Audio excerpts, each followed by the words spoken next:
if it's a 3, at least it has to have a function, a basic function to it, and then he follows it for a circle.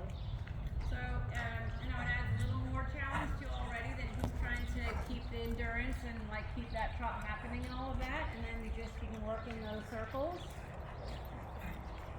Come on, that's fine.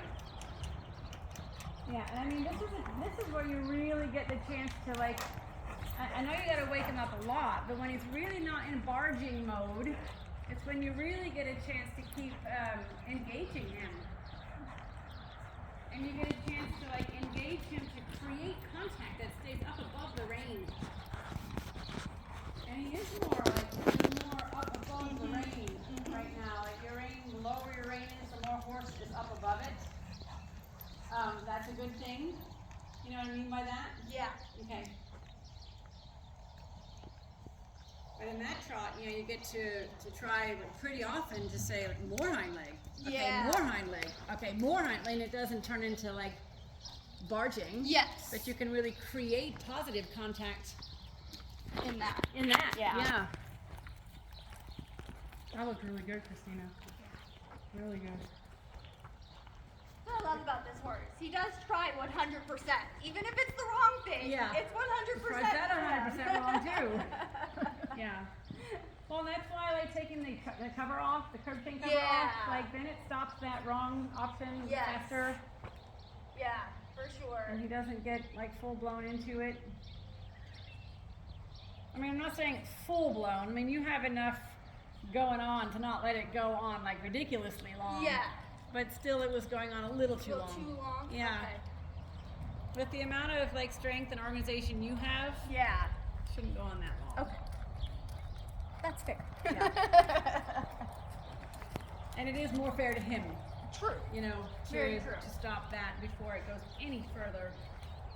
And I think one of his schemes is that he's willing to do things, and then you end up not managing things as well because he's so willing. And so then you get into this place where he just kind of does something and you let it happen, and then you're not in charge of it. And then he's like, oh, now I know the rules, and he starts making all these choices for himself. No, but he has to follow. Yeah. We lead, Yeah. he follows. Yeah. Everything. And every horse on the planet like learns something, and then it takes them a while to learn the next thing is don't do it until you're told. You know, especially like flying changes. They learn a flying change and they think, oh, you want that? I'll do it all the time. And that's just natural. I mean, your hands a little bit lower.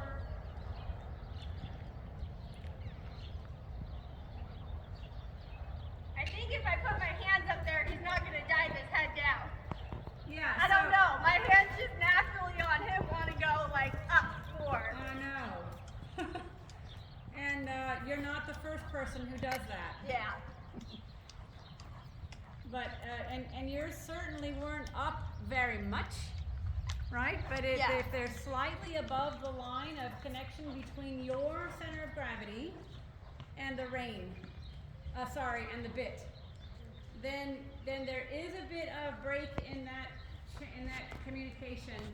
So you cannot pick him up. However hard you try, you can't. And any part of you that does try tells him that he can pull down. If you pull up, then he can pull down. It's kind of like if you steer the hind legs, then he's like, good, then I'll make my hind legs a thing. Yeah. It's like if you pull up, he can pull down. If you never pull up, then he has nothing to pull down against. Makes sense. So he still may have to work on what carries him, but this makes horses give him something to pull down on. Okay. And the analogy that I was saying too to Cindy just now is like if you want a clump of ground to come up, you could either go up to the grass that's growing out of it, and you can take the grass and you can try to pull the ground up. You could do that if you wanted to. You would probably get some of the ground to come up a little bit. Probably you're just going to break the grass. Probably. Or you could take a shovel, and what do you do with a shovel first? Stick it way down in the ground. Yeah.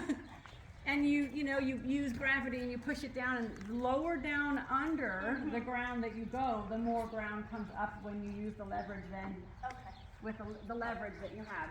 So if you do it from the surface, you're only going to get the surface. And it doesn't really get it, and you let go and it just goes back down again. But if you lift it from way under, Yeah. so your center of gravity, your seat bones, Okay. you know, not that your hand should come like this either. Yeah. I mean, riders do that when Yeah. horses' heads are up. Right. They're also trying to vertically change their horses with the rein. You can't lift them and you can't pull them down. But you can steer them right and left, and you can make them stop and go. Bottom line. Keep it simple, stupid.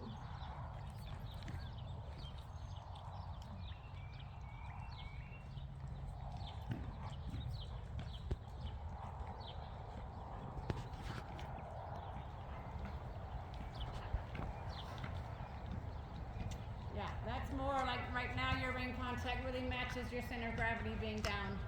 And the deeper that shovel goes down in, the more ground you can lift up in front of you. Good. He's more in the bridle now. Yeah. And I mean, I'd like him to be taking a little bit bigger steps, but I realize that might be precarious. You know, and if the mistake might be that he switches leads, or that he loses steering, you know, that's worth the sacrifice, because I don't care what lead he's in as much as I care that you can get him to push more through with his hind legs. And if he goes too much on the forehand, I know you have leverage for that.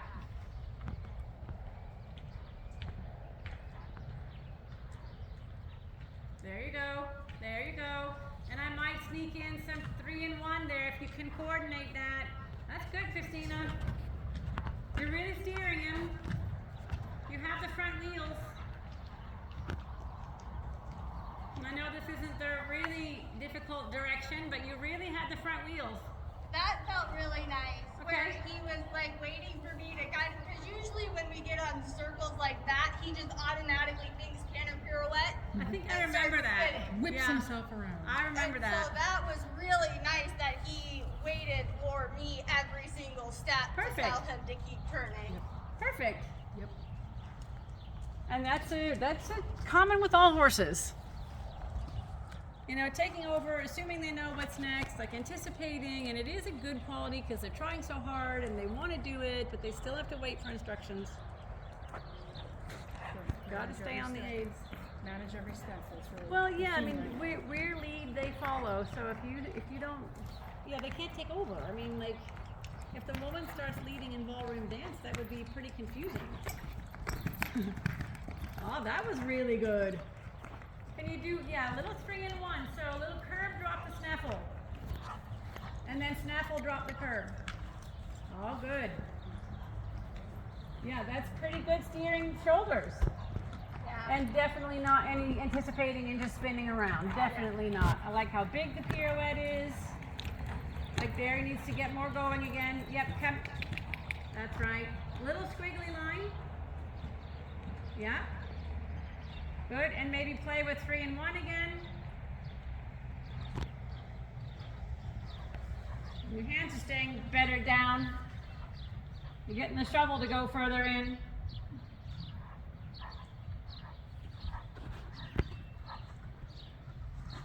Good. See, that's leaving the hindquarters alone and really controlling the left front going left. Yeah, and that's they just do it. That was super. Good job.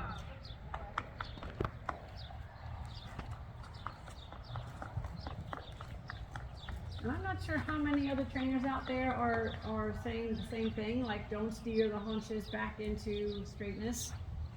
I'm not sure if other people say that. I came up with it in my system, and I have seen it work over and over and over and over again, and it makes sense to me to not agree that the hind legs have steering capacity until you want it on purpose.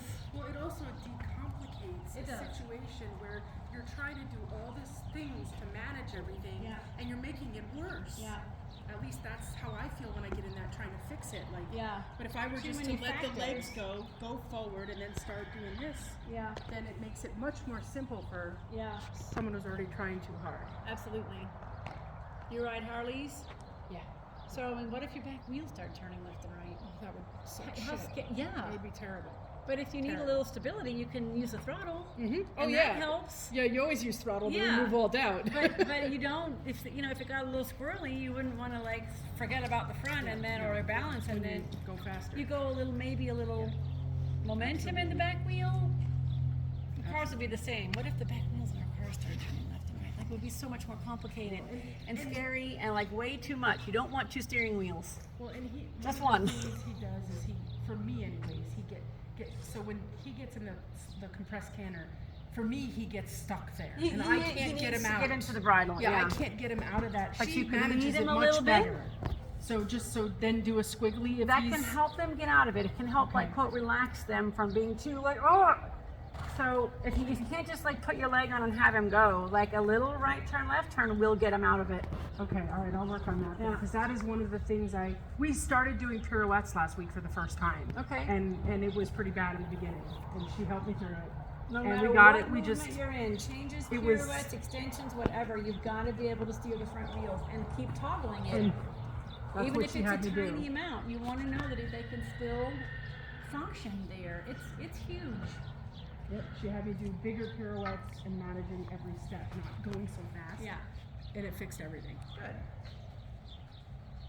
She's a good teacher. Thank you. That was excellent. You're welcome. It done? Pleasure.